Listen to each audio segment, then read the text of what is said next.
Hi అండి, welcome back to my channel. ఏంటి మేకల గొర్రెలు చూపిస్తుంది అనుకుంటున్నారా? ఎస్, మా ఊరికి దగ్గరలో అయితే చిన్న ఊరు ఉంటుంది, అదే నాగులమీర దర్గా. అక్కడికైతే మేము వెళ్తున్నాం. ఎవ్రీ ఇయర్ ఇక్కడ ఉర్సు జరుగుతుంది, చాలా అద్భుతంగా ఉంటుంది. ఒకవైపేమో ఫుల్ వర్షం, మబ్బు కూడా పట్టిందండి. 1 ఇయర్ నుండి అనుకుంటున్నాం అక్కడికైతే అప్పుడప్పుడు వెళ్తుంటాం. బట్ ఒక చిన్న మొక్కు మాత్రం తీర్చడానికి అస్సలు టైం కలిసి రాలేదు.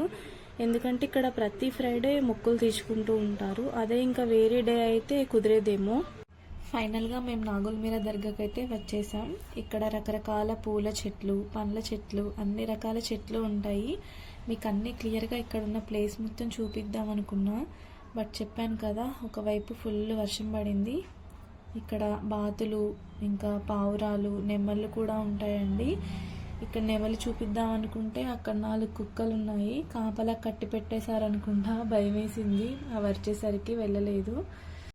నా కళ్ళకైతే ఇది ఒక అందమైన ప్లేస్ లాగా అనిపిస్తూ ఉంటుంది. మరి మీకు ఎలా అనిపిస్తుందో నాకు కామెంట్ చేయండి. డైరెక్ట్గా చూస్తే ఇంకా బాగుంటుంది కూడా ఇక్కడ ప్లేస్ మొత్తం.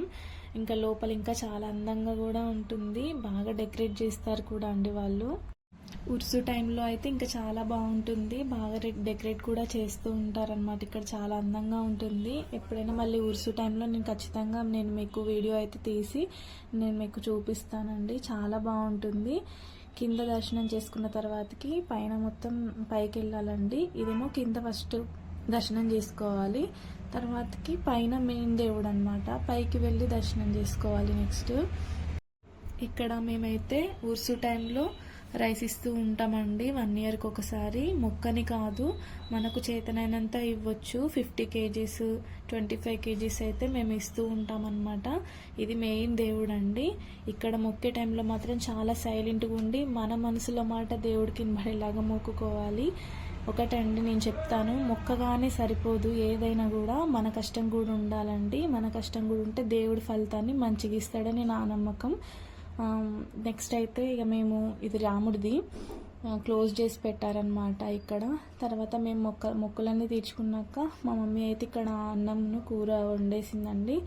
వండేసిన తర్వాతకి ఇక మేము తినేసి బయలుదేరి వచ్చేసాం. థ్యాంక్ యూ అండి. ఈ వీడియో మీకు నచ్చినట్లయితే లైక్ చేయండి, షేర్ చేయండి, కామెంట్ చేయండి. బాయ్.